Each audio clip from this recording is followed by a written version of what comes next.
Bonsoir à tous, ravi de vous retrouver pour votre 19h sur Monaco Info. Tout de suite les titres de l'actualité de ce vendredi 29 novembre. Nous prendrons la direction de Singapour, où le prince Albert II a conclu son voyage en Asie du Sud et dans le Pacifique par un grand bal caritatif sur le thème des glaciers organisé par sa fondation. Vous l'entendrez dans un instant avant un reportage complet sur l'événement en fin de journal.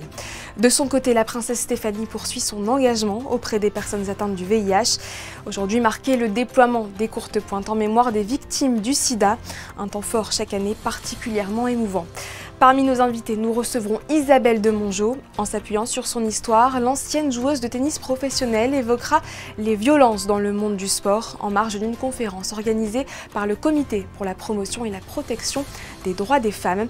Et puis, nous poursuivrons sur une note gourmande avec l'ouverture ce vendredi du salon Monte Carlo Gastronomie et une tradition venue de l'autre côté de l'Atlantique, le dîner de Thanksgiving. En principauté, la communauté américaine était réunie hier soir au Marius autour d'un menu typique. Après avoir participé à une expédition sur le thème de la préservation des fonds marins avec Leonardo DiCaprio dans les îles Salomon, le prince Albert II a remonté le Pacifique en direction de Singapour. Et si les deux pays ont en commun leur forte densité de population, ils partagent aussi le même combat pour la préservation des océans, comme en témoigne le souverain au micro de Vanessa Dessy. Le fait qu'il y ait la volonté de faire cette soirée ici et de rassembler le plus de décideurs et de membres de la communauté ici, de décideurs économiques, d'autres organisations et de gens qui maintenant, au bout de quelques années, sont fidèles à la Fondation et ont bien compris les messages que nous essayons de faire passer. Eh bien, ça prouve qu'ici aussi, tout le monde est très concerné et puis tout le monde voit les dommages qui sont faits à l'environnement, que ce soit la pollution plastique, que ce soit les différents maux qui frappent l'océan mondial. Eh bien, c'est une réalité ici, encore plus peut-être, en Asie du Sud-Est. Et donc, voilà, il faut rassembler toutes les bonnes volontés. C'est toujours un moment riche en émotions. Alors que la journée mondiale de lutte contre le sida aura lieu dimanche, des courtes pointes ont été déployées en début d'après-midi au musée océanographique. Cette initiative portée par l'association Fight AIDS Monaco a lieu tous les ans à la même époque. Elle est destinée à rendre hommage aux personnes décédées de la maladie. Patricia Navarro et Loïc Marage. Aïda, 49 ans. Bruno, Chantal, 55 ans. 90 prénoms ont ainsi été égrenés dans une atmosphère autant empreinte de solennité que d'émotion. 90 personnes, des adultes, des enfants qui ont été fauchés par le VIH-Sida. La cérémonie annuelle de déploiement des courtes pointes organisée par Fight AIDS Monaco est là pour témoigner du souvenir de personnes qui nous ont quittés et pour leur rendre hommage. C'est un grand événement qui n'est pas seulement européen, qui est international et ça fait très chaud au cœur. Et effectivement, on est toujours dans les mêmes conditions de tristesse, mais en même temps de joie par rapport à ce bel hommage qu'on rend aux êtres que nous avons aimés. Autour de la princesse Stéphanie, tous les bénévoles et affiliés de Fight AIDS Monaco tiennent à marquer de leur présence ce déploiement. Beaucoup de personnalités sont également là pour porter ces grandes toiles faites de plusieurs créations qui rendent hommage chacune à une personne. Cette année, 8 courtes pointes sur 14 ont été présentées. Elles ont demandé 170 heures de travail. Ce qui m'étonne, c'est que c'est la joie qui ressort de ces courtes pointes, c'est les couleurs. C'est pas un souvenir douloureux ou triste. On le voit, c'est plein de couleurs, plein de joie, plein d'espoir. Et c'est la beauté de cet événement, c'est que même dans la tristesse et le deuil, on peut avoir de l'espoir et encore plein d'amour dans le cœur. Chaque prénom énoncé, c'est une vie, une histoire, mais surtout une absence. Les personnes présentes veulent y voir aussi un message de résilience. Moi, quand j'ai entendu les noms, ça touche beaucoup parce qu'on a tous perdu quelqu'un de cette maladie et il ne faut pas les oublier. Et il faut continuer à honorer leur présence, même s'ils ne sont plus là. Il faut qu'ils soient là dans le cœur et pour les gens. Je suis venu il y a 2 ans, j'ai tellement pleuré que je me suis dit que je n'arriverais pas à revenir ici. Parce qu'on a perdu depuis les années 80, je suis séropo, Et j'ai perdu tellement d'amis. Ça fait une autre forme de deuil, mais après, c'est pas la fête, mais c'est tellement gai, tellement beau, que là, ça va mieux. Ces courtes pointes sont aussi là pour faire passer un message de prévention, rappeler que le VIH peut toucher tout le monde. Dans la région, en 2022, 87 nouveaux cas de séropositivité ont été détectés et dans le monde, en 2023, ce sont plus d'1,23 million de personnes qui ont été infectées. Hier, le Conseil national réuni en séance publique législative a voté plusieurs nouveaux projets de loi, dont l'un portant sur la protection des données personnelles. Il permet ainsi à Monaco de moderniser sa législation pour se conformer aux plus hauts standards européens, dont le RGPD, Règlement général sur la protection des données. Son histoire a fait l'objet d'un livre et d'un téléfilm bouleversant. La tenniswoman Isabelle Demongeot a été violée par son entraîneur de ses 14 à ses 23 ans. Depuis les faits et le combat en justice qui s'en est suivi, la Voiroise n'a cessé de se battre contre les violences sexuelles, et en particulier dans le monde du sport. Elle a livré son témoignage lors d'une conférence organisée par le Comité pour la promotion et la protection des droits des femmes jeudi au Théâtre Princesse Grace, et nous la recevons aujourd'hui. Bonsoir Isabelle Demongeot. Bonsoir. Pourquoi est-il capital d'organiser ce type de campagne d'information et de sensibilisation avec les interventions de grands témoins? Parce que selon une étude parue en 2015, dans le sport loisir, 1 sportif sur 7 est victime d'une forme de harcèlement sexuel avant ses 18 ans. Et dans le sport de haut niveau, c'est 1 sur 3. Donc c'est phénoménal. Et quel est le message que vous allez délivrer à l'assistance venue vous écouter à Monaco? Que la situation, elle est grave, mais chaque jour cela évolue et le monde du sport en France est en train de prendre conscience qu'il doit agir et non plus simplement en parler. Il y a des choses concrètes qui sont en train d'être mises en place, c'est une évidence. Je peux voir le chemin parcouru. Cette question, elle ne peut plus être traitée sous le tapis. C'est une évidence. Vous avez été l'une des premières à parler, mais depuis, les affaires se sont succédées. Les femmes sont souvent vulnérables, mais plus particulièrement dans le domaine du sport, vous pensez? C'est l'évidence, c'est que notre corps est un outil pour performer. Et malheureusement, il y a des déviances. Et trop souvent, dans le monde du sport, on voit d'abord les médailles avant de voir la souffrance du corps. Et c'est vrai qu'en étant une des premières à avoir pu parler, j'avoue qu'aujourd'hui, la grosse différence, c'est qu'on croit les victimes à partir du moment où elles prennent la parole depuis les années 2020 et l'affaire Sarah Abitbol. Le titre de cette conférence est « Violence dans le sport, ça se répare ». Est-ce qu'il est vraiment possible de réparer après ces terribles situations vécues par les victimes ? Bien sûr, il y a plein de choses qui peuvent vous réparer. Ça peut être aussi déjà de faire une procédure, d'avoir le courage, d'être bien entouré par sa famille. Et puis ensuite, une condamnation fait du bien. Ça a été le cas pour mon affaire.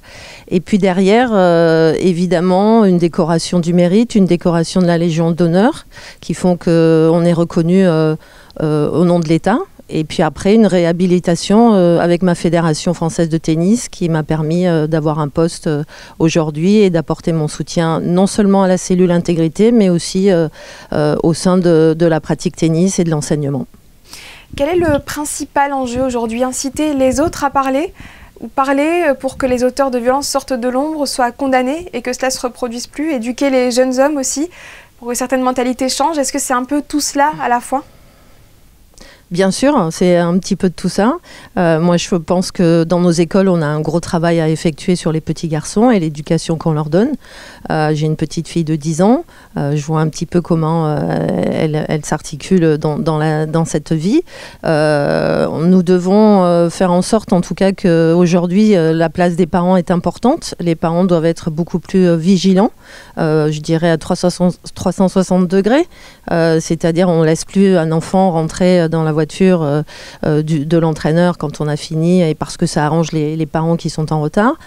Quand on met son enfant dans une structure sportive, qu'est-ce qu'on doit faire? On doit au moins essayer de voir qui est l'enseignant, qui est le professeur. On ne dépose pas juste son enfant au bord de la route et on le récupère 1 heure après. Donc je crois que si les parents, en tout cas, posent des questions, c'est à nous maintenant d'avoir des structures adéquates qui permettent des clubs, je dirais le mot safe club, c'est de créer vraiment un label pour que ces dirigeants et les enseignants puissent véritablement, à un moment donné, signer en bas de la page en disant nous, en tout cas, on adhère et on souhaite, en tout cas, une pratique bienveillante. Merci beaucoup Isabelle de Mongeau d'avoir été avec nous.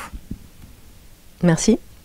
Des nouvelles de Boris Herrmann. Après avoir traversé plus de 8000 km depuis le départ du Vendée Globe le 10 novembre dernier, le skipper de l'équipe Malizia Sea Explorer, soutenu notamment par le Yacht Club de Monaco, s'est entretenu en visioconférence avec les membres de l'école de voile alors qu'il se dirige vers le cap de Bonne-Espérance. Un moment unique pour les amateurs de sport nautique que nous partagent Gaëtan Lebrun et Lionel Bernardi. Depuis le 6 novembre, le Yacht Club Monaco organise tous les mercredis un rendez-vous en visioconférence ouvert à tous avec le célèbre skipper Boris Herrmann. L'objectif de cette rencontre, pouvoir échanger en temps réel avec Boris sur son avancée dans cette 10e édition du Vendée Globe, tout en découvrant le quotidien d'un skipper pour ce tour du monde de plus de 2 mois. C'est le coureur de la maison quand même, c'est le coureur du Yacht Club qu'on soutient déjà financièrement, techniquement. Donc c'est important pour nous qu'il partage un petit peu tout ça. Donc effectivement, depuis le départ du Vendée Globe, depuis le 10 novembre, tous les mercredis, on fait une animation Vendée Globe, comme on le faisait déjà il y a 4 ans, quand on l'a déjà soutenu. Et puis donc on en profite pour que ça soit un petit peu pédagogique pour nos jeunes et aussi les moins jeunes, parce qu'on donne aussi des cours pour les adultes, on a aussi les bateaux, des gens qui sont sur Touga. Donc on profite de tout ça pour il nous fait rêver déjà, et puis on le soutient sportivement. Donc on en profite, c'est une régate magnifique, c'est un Everest de la mer et Boris est un des favoris, donc on le soutient jusqu'au bout. L'occasion idéale aussi pour faire découvrir le métier de skipper aux nouvelles générations. De nombreux jeunes de l'école de voile étaient présents ce mercredi et ont pu poser des questions à Boris sur leur passion commune afin de peut-être plus tard marcher sur les traces du champion. En tant que régatier, on peut toujours apprendre d'autres navigateurs, surtout Boris qui est un navigateur extrêmement expert déjà dans son domaine, dans plein de types de bateaux différents, et son expérience qui est vraiment portée à l'extrême dans ce cas-ci, il peut être appliqué dans notre navigation de tous les jours, même en tant qu'équipage. Même s'il était un peu triste au niveau de son classement, mais son courage est énorme et je voudrais avoir son courage pour faire le Vendée Globe plus tard. Poursuivons cette page sport avec du football et le compte à rebours est lancé pour l'AS Monaco qui affrontera l'OM en clôture de la 13e journée de Ligue 1 dimanche. Au Vélodrome, les Rouges et Blancs vont tenter de conserver leur 2e place et pourquoi pas mettre la pression sur le PSG, leader du classement. Je vous propose d'écouter l'entraîneur et le défenseur central Mohamed Salissou, interrogé en conférence de presse aujourd'hui notamment sur l'arbitrage. L'arbitre sera le même que lors du dernier match contre Benfica, au cours duquel Monaco avait enchaîné les cartons. We fully concentrate for this game in Marseille. We are facing a really top team.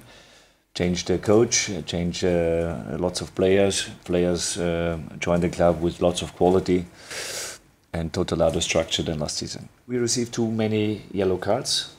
We have to do it better. We have to be careful also, and this is what I have to talk with my players. Be careful, concentrate fully on the game.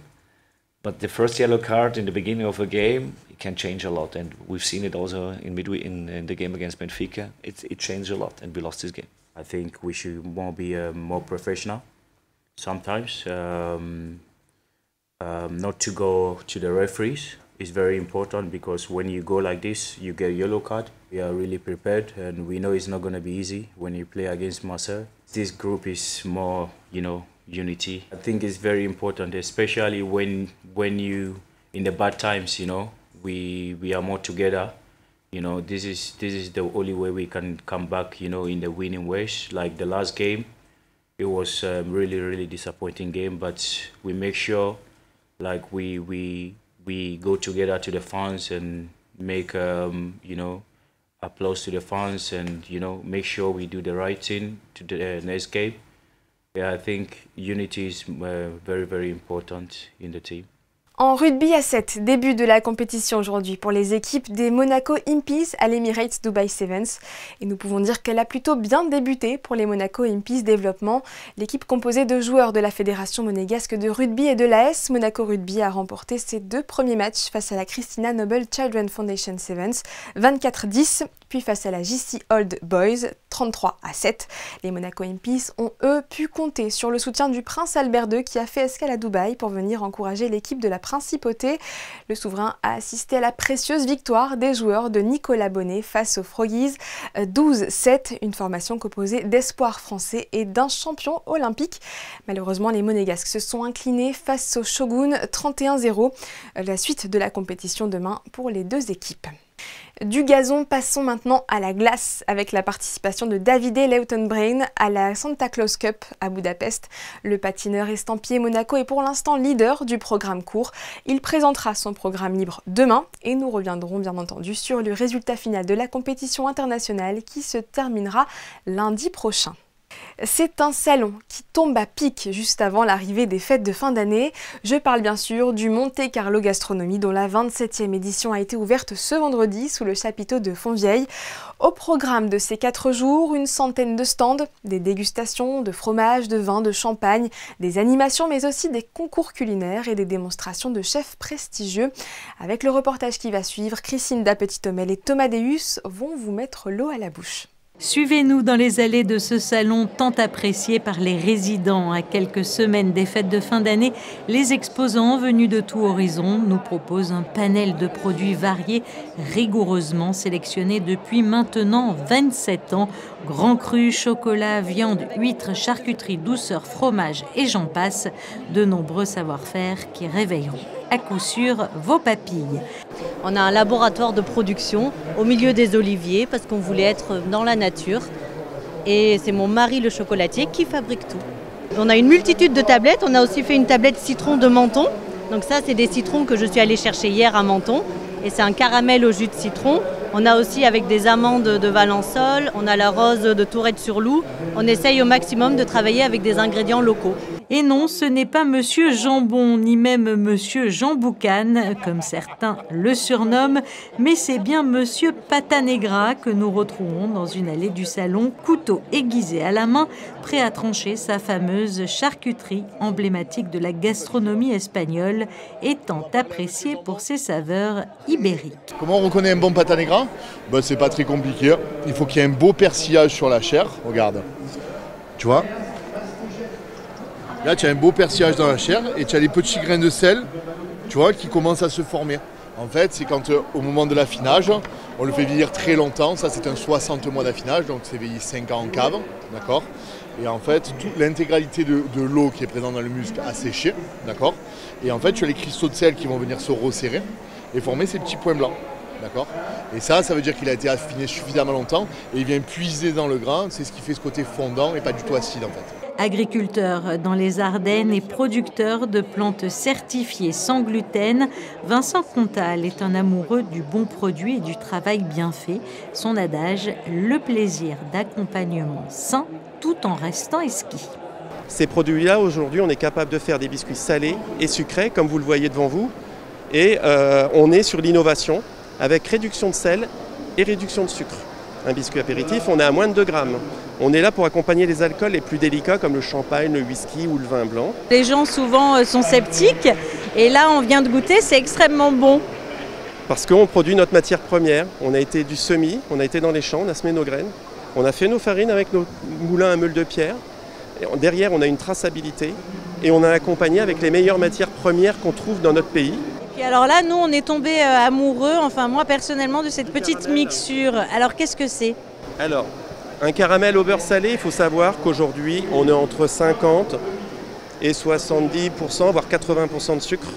Et là, j'ai réussi à le sortir avec 33% de sucre. Bon, c'est excellent. On est sur 1 heure de cuisson, vous avez vu la couleur, vous avez vu ce que ça dégage à votre palais. C'est impressionnant et on le met sur un petit sablé au sarrasin qui est sur les étals, mais qui est pareil réduit en sucre pur sarrasin. Et là, vous prenez un petit café avec ça, et puis... Vous l'aurez compris, c'est le rendez-vous incontournable de ce week-end. Donc, n'hésitez pas, le Salon de la gastronomie vous attend samedi de 10h à 21h, dimanche de 10h à 20h et lundi, il refermera ses portes à 18h. Et l'édition 2023 avait accueilli 15 000 visiteurs. Thanksgiving, la journée de la gratitude, c'était hier. D'origine américaine, cette tradition trouve aussi écho en principauté. Et pour cause, les communautés américaines et anglo-saxonnes comptent à elles deux plusieurs milliers de ressortissants. Et comme chaque année, c'est au Marius, ancien Stars and Bars, que la fête se passe. Retour en images dans ce reportage d'Alban Gingembre et Thomas Deus. Il organise les Thanksgiving à Monaco depuis 40 ans et pour mettre à l'honneur cette tradition dans son restaurant, Didier sait très bien ce qui fonctionne, les bonnes vieilles recettes de famille. Le stuffing, la dinde, la patate douce, corn on the cob, brocoli, il y en a qui mettent petits pois mais la saison c'est brocoli, un jus brun, une sauce blanche avec des oignons, les desserts, pumpkin pie, pecan pie, brownie, apple pie. Donc c'est cranberry sauce, très important. Cornbread, le pain de maïs. Et voilà, et donc c'est vraiment un gros échange. Après, il vous faut 3 nuits pour digérer, mais c'est super. Comme chaque année, la communauté américaine et anglo-saxonne à Monaco répond présente. Hier soir, le restaurant a fait 170 couverts. C'est une fête américaine et il n'y a pas une relation avec un pays européen plus proche que Monaco et les USA. Surtout avec le mariage entre Grace Kelly et Prince Rainier. Donc c'est normal qu'à Monaco, on peut célébrer la fête américaine de Thanksgiving. On oublie des fois quand on vit à Monaco qu'on est américain, moi je l'oublie, mais à Thanksgiving je me souviens tout le temps. C'est formidable d'être américain et c'est plus formidable d'être américain à Monaco que probablement d'être un américain aux États-Unis. Il y a un grand cœur à Monaco, un tout petit pays avec un cœur immense. L'esprit Thanksgiving s'est bel et bien emparé de la principauté avec succès. Et nous vivrons ces festivités demain à New York même avec notre correspondante permanente Alexandra Pani. La Fondation Prince Albert II, décidément sur tous les fronts, elle était partenaire de la conférence sur le capital naturel qui s'est tenue mercredi dernier au Yacht Club de Monaco. Plusieurs experts de la science et de la finance ont partagé leurs recherches visant à préserver les ressources naturelles et à promouvoir des solutions durables face aux défis environnementaux. Un sujet de Gaëtan Lebrun et Lionel Bernardi. Pour la deuxième fois en principauté, le Centre scientifique de Monaco a organisé en partenariat avec la BNP Paribas une conférence de presse sur le thème du capital naturel. Entrepreneurs, économistes et scientifiques étaient présents ce mercredi pour échanger sur de potentiels enjeux et solutions afin d'assurer un futur plus éco-responsable basé sur une économie autour de la préservation de la biodiversité. Souvent on parle de capital social, de capital humain, de capital financier et c'est souvent du capital produit aussi comme ce qui est considéré dans le PIB. Par contre, le capital naturel, c'est ce qui est vraiment en lieu avec la nature, en lien avec l'air qu'on respire, l'eau qu'on utilise, la mer qu'on regarde, la forêt où on va se promener. Pendant très longtemps, on a pensé que c'était gratuit, donc il avait une valeur de 0. Et maintenant, ce qu'on essaye, c'est de le remettre au centre de notre système économique. Et donc, ce capital naturel, on l'évalue avec les services qu'il rend à l'humanité. Donc, ce qu'on appelle les services écosystémiques. La collaboration avec le Centre scientifique de Monaco est née de façon spontanée parce qu'en fait on se retrouve dans les mêmes valeurs et du coup la question était comment la science et la finance peuvent trouver un moment d'osmose et de synthèse. Et donc on l'a trouvé aussi très concrètement dans cet événement qui veut accueillir des institutions, des organisations financières, des scientifiques pour trouver des solutions concrètes à la préservation de la biodiversité. Transformer les ressources naturelles et les écosystèmes en un business plan et une économie viable, c'est l'objectif que s'est fixé Blue Alliance à travers cette deuxième conférence sur le sujet. Pour y parvenir, il faut sensibiliser les entrepreneurs sur la création d'entreprises sociales et réduire les impacts négatifs sur l'environnement. Le premier point, c'est de réduire les impacts négatifs. Et deux, après de créer des business qu'on appelle l'entreprise sociale, où dès la création, dès l'entrepreneur, dès le début, c'est qu'il va monter une société pas simplement pour faire du profit, mais pour générer d'impact positif pour la biodiversité ou pour les gens. Donc notre étape après suivante maintenant, c'est d'assurer cet investissement et le développement de ces entreprises. Et évidemment assurer qu'elles soient à la fois positives pour le récif corallien, créer des emplois localement et après être capable de rembourser nos investisseurs. Un projet auquel Blue Alliance et ses partenaires croient dur comme fer. La notion de capital naturel connaît de plus en plus de reconnaissance chaque année et pourrait à l'avenir être synonyme de richesse pour de nombreuses nations. Le prince Albert II, que nous avons entendu en début d'édition, a donc été présent pour le grand gala caritatif organisé par la branche singapourienne de sa fondation. Une soirée sur le thème des glaciers, en lien avec la thématique du réchauffement climatique, racontée par Vanessa Dessy sur des images d'Alexandra Marangoni. Mettre en lumière les actions entreprises tout au long de l'année pour préserver l'environnement, tel était l'objectif de la soirée de gala de la Fondation Prince Albert II. L'événement a offert un mélange enchanteur d'art et de gastronomie. La soirée Bal in Monaco a illuminé Singapour, transportant l'élégance monégasque dans l'ambiance moderne du Marina Bay Sands. Cet événement exclusif a célébré le luxe et la philanthropie, avec une thématique glaciale évoquant les sommets alpins et les défis climatiques. Plus de 600 invités triés sur le volet ont assisté à une soirée mêlant art, haute couture, gastronomie, ponctuée par des performances artistiques. Le gala, c'est un peu la récompense de tous ces gens que nous faisons travailler pour nous, auxquels nous demandons de promouvoir également la Fondation. Donc 4 heures de projection ininterrompue.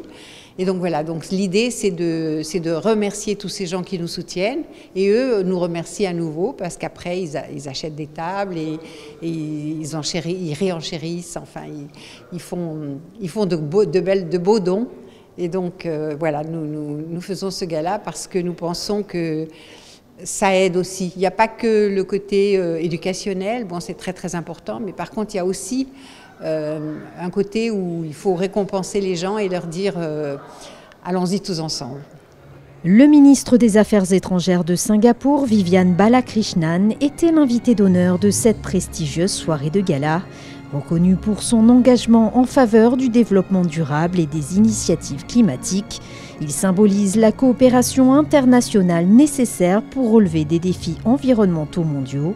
Sa présence illustre également l'importance des partenariats entre des nations, quelle que soit leur taille, pour promouvoir un avenir plus respectueux de la planète. Well, it's a real privilege, to welcome His Serene Highness. He's a regular visitor. Very, very welcome to Singapore. I like to think of this as a second home. And actually, if you look at what Monaco and Singapore have done over the years, for instance, most recently, we both supported, endorsed, and ratified the BBNJ, Biodiversity Beyond National Jurisdiction. We've also both endorsed the Paris Call for poles and glaciers. And you might think that we are very different, but actually as small states with real stake in the future. Le point d'orgue de la soirée était placé dans la traditionnelle vente aux enchères. Parmi les pièces d'exception, une création haute joaillerie signée François-Paul Journe. Je trouve que l'essentiel, c'est pas tout ce dont on parle, le climat, les choses comme ça, mais je pense que la dépollution des océans est un facteur majeur de la longévité de notre vie. Je suis né au bord de la mer et je trouve que se baigner dans les conditions où j'y étais il y a 40 ans sont extrêmement différentes aujourd'hui. Et bien sûr qu'il faut faire quelque chose. Et je suis très heureux de participer à une petite échelle, mais participer quand même à ce projet. Artiste franco-vietnamien célèbre pour ses créations avec des marques de luxe telles qu'Hermès, Chanel ou Richard Mille, Cyril Congo a marqué de son empreinte la prestigieuse soirée. Pour l'occasion, il a conçu une bouteille de rhum unique, mêlant art urbain et artisanat de luxe. Cette œuvre, c'est le fruit de la rencontre de plusieurs savoir-faire, d'abord, que ce soit du monde agricole au monde des spiritueux, du monde de l'ébéniste d'art au monde de l'art. Vous savez, je suis très très sensible à la pollution de la planète, habitant à Bali, où on a des gros problèmes de pollution de plastique. Et là, j'y ai trouvé toute une discussion et un intérêt qui m'a énormément touché et qui m'a donné envie de persévérer dans ce projet. Les fonds récoltés seront intégralement reversés à la Fondation Prince Albert II afin de soutenir des projets de conservation des océans, des espèces en danger et de développement durable. Passons à vos prévisions météo. Et pour cela, Chrisinda Petit-Homel nous a rejoint. Bonsoir Chrisinda. Quelle est la tendance pour demain? Le ciel sera-t-il toujours aussi bleu? Bonsoir Sarah, bonsoir à tous. Eh bien non, malheureusement, demain le soleil ne brillera pas tant que ça. Des nuages le matin, des nuages l'après-midi, des températures comprises entre 11 et 13 degrés. Et puis sinon, demain, nous souhaiterons une bonne fête à tous les Andrés. Merci Chrisinda, c'est la fin de cette édition, mais restez bien avec nous pour l'après-JT, un long format musical consacré à l'Académie Régnier 3. Enfin, les photos qui vont suivre nous replongent dans l'ambiance du salon Monte Carlo Gastronomie qui a ouvert ses portes aujourd'hui. Elles sont signées Stéphane Dana. A tout de suite.